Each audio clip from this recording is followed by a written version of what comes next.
بسم اللہ الرحمن الرحیم۔ الصلاۃ والسلام علیک یا سیدی یا رسول اللہ وعلی آلک و اصحابک یا نور اللہ، جزا اللہ عنا محمدً صلی اللہ علیہ وسلم ما هو اہلہ۔ درود شریف کے فضائل و برکات۔ میرے پاس محلہ دھوبی گھاٹ فیصل آباد سے ایک صاحب خلیل الرحمان آئے اور کہا کہ میں آپ کو ایک واقعہ سنانے آیا ہوں، لہٰذا آپ بیٹھیں اور توجہ کے ساتھ سن لیں۔ ہم مسجد گلزار میں بیٹھ گئے۔ خلیل الرحمان صاحب نے بتایا کہ میرا ایک دوست ہے جس کا نام شاہد محمود ہے۔ اس کی شادی کو کئی سال گزر گئے، لیکن وہ اولاد کی نعمت سے محروم رہا۔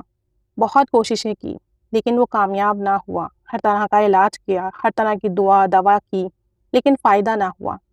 کہتے ہیں مجھے پتہ چلا تو میں نے اٹھائی کتاب آب کوثر اور اس دوست کے ہاں چلا گیا۔ ملاقات ہوئی تو میں نے اسے کتاب آب کوثر دی اور کہا کہ اس کو پڑھو اور درود پاک کی کثرت کرو، پھر دیکھو اللہ تعالیٰ کا کرم اور اس کی عنایت۔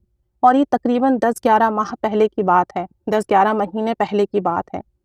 اس شخص نے کتاب آب کوثر پڑھنا شروع کی اور ساتھ ساتھ درود شریف پڑھنا بھی شروع کر دیا، تو اللہ تعالیٰ نے ایسا فضل اور کرم کیا، اب جس کا دل چاہے جا کر دیکھ لے، اللہ تعالیٰ نے اسے چاند سا لڑکا عطا کیا ہے۔ خلیل الرحمان از دھوبی گھاٹ فیصل آباد آب کوثر، یعنی کہ آپ جب درود پاک پڑھ رہے ہیں توجہ سے، محبت سے آقا جان کی بارگاہ میں، تو ایسی باتیں، ایسی خواہشات، ایسی ضروریات جو سالوں سے پوری نہ ہوئی ہوں، اللہ تعالیٰ اپنے غیبی نظام سے ایسی مدد فرماتا ہے کہ وہ پوری ہو جاتی ہیں۔ سالوں سے ان کے یہاں اولاد نہیں تھی، کیا کچھ نہیں کیا، لیکن اللہ تعالیٰ کی طرف سے اولاد کا حکم نہیں ہوا۔ لیکن جب نبی کریم صلی اللہ علیہ وآلہ وسلم پر درود و سلام پڑھا تو اس کی برکت سے اللہ تعالیٰ نے ان کو اولاد عطا فرمائی اور وہ بھی بیٹا عطا فرمایا۔ تو کیا ہی بات ہے درود شریف کی، جو دلی خواہشات پوری کر دیتا ہے، ضروریات پوری کر دیتا ہے۔